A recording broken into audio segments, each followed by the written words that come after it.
Hey there, tech-savvy friends. Welcome back to our channel, where we dive into the nitty-gritty of home gadgets. Today, we're tackling something that's been bugging a lot of Shark robotic vacuum owners in 2025. Error 26. If your trusty Shark bot is flashing this error code and refusing to clean, don't panic. We're going to walk through it step by step so you can get back to hassle-free vacuuming in no time. First off, let's break down what error 26 actually means.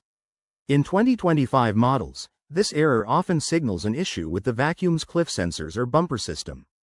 These sensors help your robot detect edges, stairs, or obstacles to prevent falls or crashes.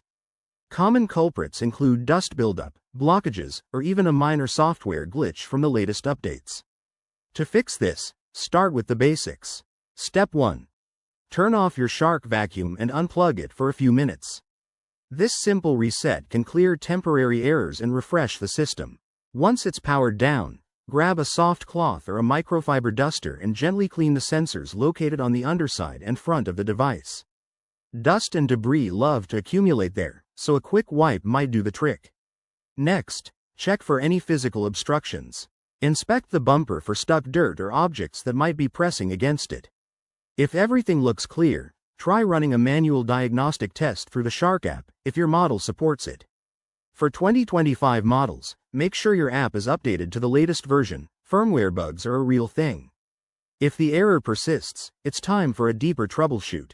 Reset the vacuum to factory settings, but remember to back up any custom maps first. Head to the Shark website or app for specific instructions based on your model.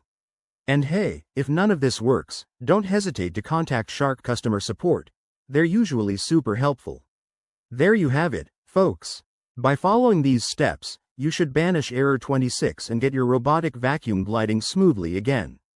If this video helped you out, give it a thumbs up, subscribe for more tech tips, and drop a comment below if you have questions. Thanks for watching, and see you in the next one.